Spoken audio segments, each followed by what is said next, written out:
রেখে বারুইপুর প্রগতি সংঘ এবারও আপনাদের সামনে নিয়ে এসছে এক অনন্য ভাবনা। এবারের ভাবনা বিশ্ব জয়ের উল্লাসে।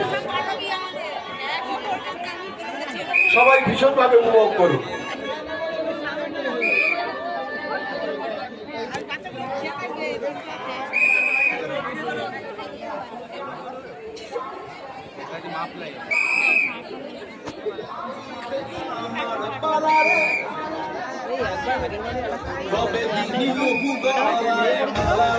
বসেছে এখন